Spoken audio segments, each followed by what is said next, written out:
Atlanta Falcons. This one is got some cool talking points, if you ask me. So they fired Arthur Smith. Had to be done. I mean, good guy, no chin, had to be done. They hired Raheem Morris. Okay, my grade for this, we actually have the same grades here. Both of us gave B minuses. Yeah. This hire, this one shocked me. I'm not gonna lie, I really thought this one was gonna be Bill at first with Belichick.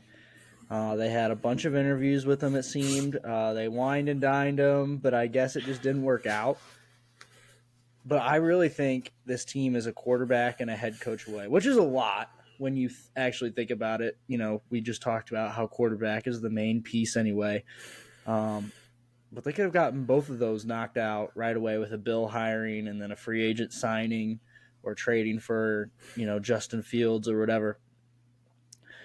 Now, what do I think about Raheem Morris? Well, this is what I had to point out first. Is it's not to be confused with Raheem Morris, which I know I realize I just said the same thing, but there's an I in there in the one I just said. And then Raheem Morris, the head coach, spells it Raheem.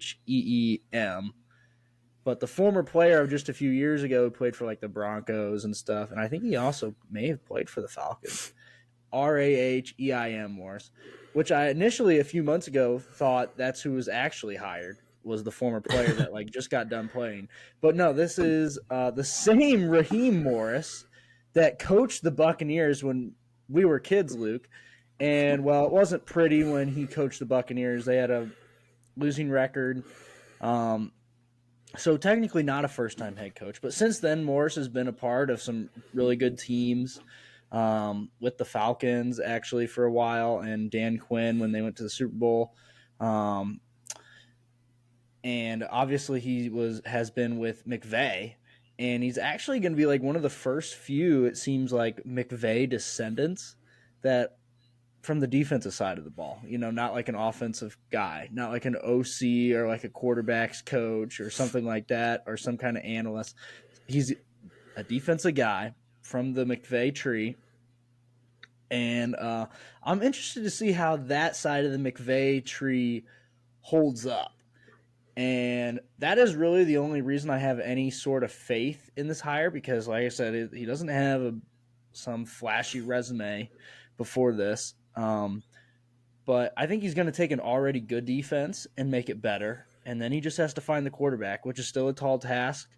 And fortunately for him, he is in the NFC South, which is very down right now. In fact, it could get even more down if Baker somehow leaves the Buccaneers. I mean, this division is going to be even in more disarray. But yeah, Raheem Morris, McVay descendant, not the best stint with the Buccaneers when he was a head coach the first time around. Much wiser now and older. That was a long time ago. That was like 12 years ago.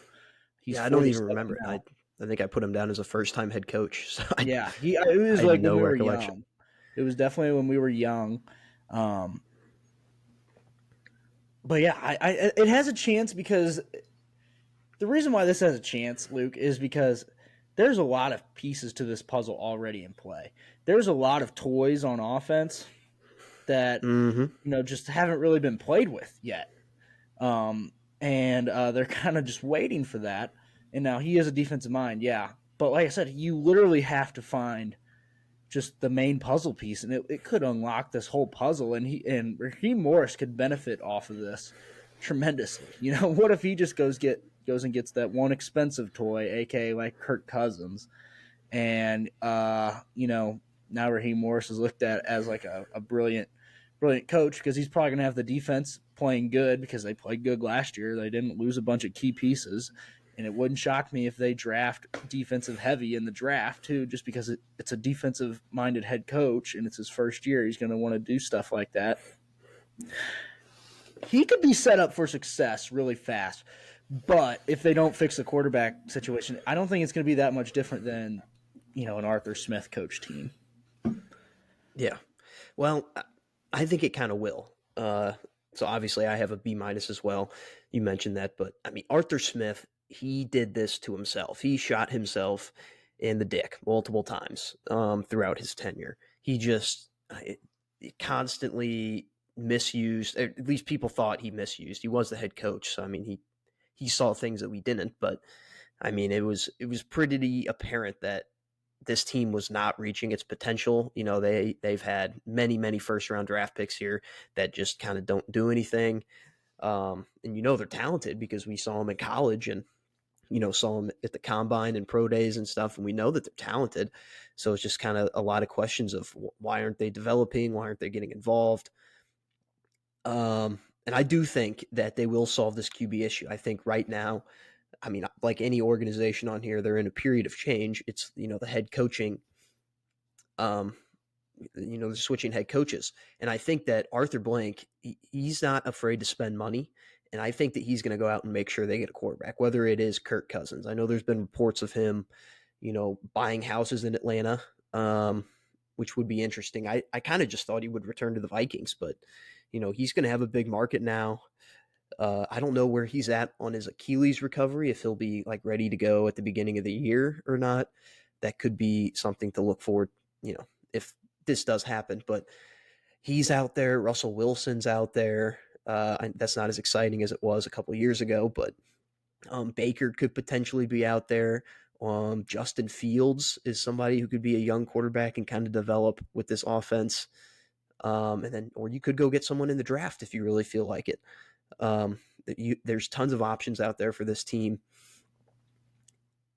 So I do think that will get solved. And I mean, that's literally they had Desmond Shitter at quarterback last year. That's why they lost so many games. I mean, how many games did they lose, like 12-9 or something like that, where they just couldn't get over that hump? Their defense is in a great spot right now. They got a lot of talent on that defense. And I mean, some of those Rams defenses that this guy coached, I mean, they had Aaron Donald, which is arguably the greatest defensive player ever. So that helps. But I mean, they were some great defenses. I mean, year in and year out. I mean, if you look at it just last year, even they had the youngest defense in the NFL, and they were one of the best units. I mean, they just rotate guys in and out. And so that's a sign of a good system. And I think he's going to bring that and establish it very quickly here. He's kind of a stoic figure. Like, he doesn't really go out in the media, make any like big deals or anything. He's kind of quiet, kind of reserved, like a Todd Bowles almost, just not as sad looking.